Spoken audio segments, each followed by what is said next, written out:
Hi,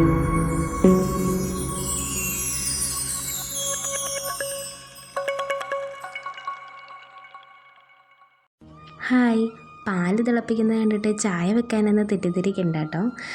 ഇന്ന് നമ്മുടെ കാശിക്കൊട്ടൻ്റെ പിറന്നാളായിരുന്നു. അതുകൊണ്ട് തന്നെ ഞങ്ങൾ വിചാരിച്ച് പാലട ഉണ്ടാക്കാമെന്ന്. അതിന് വേണ്ടിയിട്ട് ആദ്യം തന്നെ പാല് തിളപ്പിക്കാൻ വെച്ചു.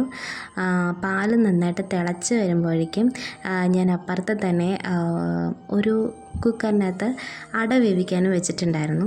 അട അല്ലാതെ വേവിക്കാനിരുന്ന് കഴിഞ്ഞാൽ ചിലപ്പം എങ്ങാനും താമസമായെങ്കിലെന്ന് കരുതി അട ഞാൻ സെപ്പറേറ്റ് വേവിച്ച് പാലിലേക്ക് ചേർത്ത് കൊടുക്കുകയായിരുന്നു.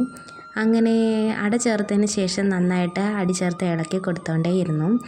അങ്ങനെ കാശിക്കുട്ടൻ്റെ പിറന്നാളായതുകൊണ്ട് ചെറുതായിട്ട് ആഘോഷിച്ചു. പായസം മാത്രമേ വെച്ചുള്ളൂ ഇന്ന്. കേക്ക് കട്ടിങ്ങും കാര്യങ്ങളൊക്കെ ഞങ്ങൾ ഡേറ്റിൻ്റെ അന്നത്തേക്കാക്കി മാറ്റി.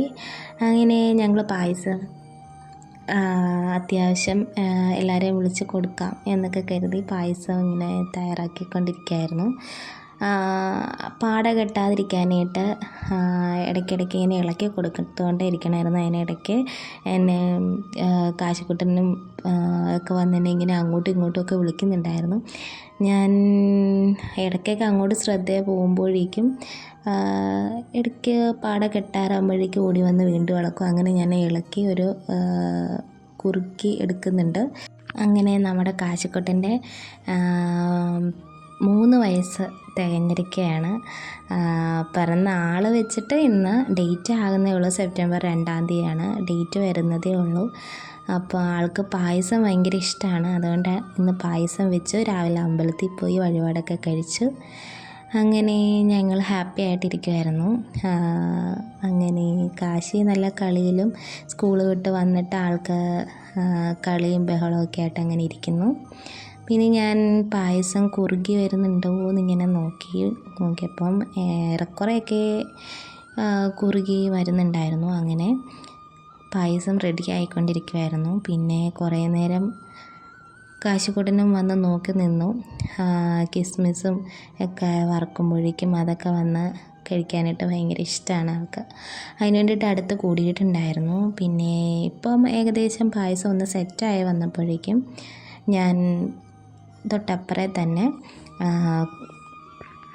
കിസ്മിസൊക്കെ ഒന്ന് നെയ്യിൽ വറുത്തിടാം എന്ന് കരുതി അതെല്ലാം എടുത്തു വെച്ചു. രണ്ടും ഒരേ സമയമായതുകൊണ്ട് തന്നെ പായസം ഇളക്കി കൊടുക്കുകയും കിസ്മിസ് ഒന്നും കരിഞ്ഞു പോകാതെ അതും ഞാൻ നെയ്യിലിങ്ങനെ വഴറ്റിയെടുക്കുമായിരുന്നു. എന്നിട്ട് അത് അതിലേക്ക് ആഡ് ചെയ്യാം. ഞാൻ മുന്തിരി ഒപ്പം തന്നെ ഞാൻ വറുത്തെടുത്തില്ല. ആദ്യം ഞാൻ അണ്ടിപ്പരിപ്പാണ് വറുത്തെടുത്തത്. അതിന് ശേഷം ഞാൻ പായസം ഒന്നുകൂടി ഒന്ന് ഇളക്കി കൊടുത്തു. കാരണം അടിക്ക് പിടിക്കുകയോ പാട ചൂടുകയോ ഒക്കെ ചെയ്തെങ്കിലോ എന്ന് ഓർത്തിട്ട് ഒന്ന് ഇളക്കി കൊടുത്തതിന് ശേഷമാണ് ഞാൻ വീണ്ടും മുന്തിരി എടുത്തിട്ട് നെയ്യിലൊന്ന് വഴറ്റി ഒരു ഗോൾഡൻ കളർ ആവുന്നിടം വരെ ഒന്ന് വഴറ്റിയിട്ട് അത് ഞാൻ രണ്ടും കൂടി പായസത്തിലേക്ക് ആഡ് ചെയ്ത് കൊടുത്തത്.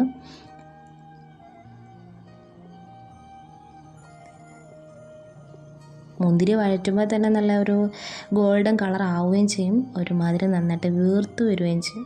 പക്ഷെ പായസത്തിലേക്ക് വീണ് കഴിയുമ്പോൾ ആൾ ചൊങ്ങിയൊക്കെ പോകും. സാധാ ഒരു ഇതിലേക്ക് വരും. പിന്നെ അപ്പോഴാണ് ഞാൻ ഓർത്ത് ഒരു ഏലക്കപ്പൊടി ചേർക്കാൻ മറന്നുപോയായിരുന്നു. പിന്നെ ഞാൻ ഏലക്ക ആഡ് ചെയ്തു. കിസ്മിസൊക്കെ ആയാലും എല്ലാം വറുത്ത് എല്ലാം ചേർത്തു. അങ്ങനെ നമ്മുടെ പാലട റെഡി ആയിട്ടുണ്ട്. കാശിക്കുട്ടൻ്റെ ഫേവറേറ്റ് പായസമാണ് പാലട പായസം.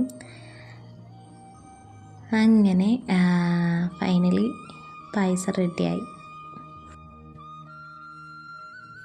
Thank you.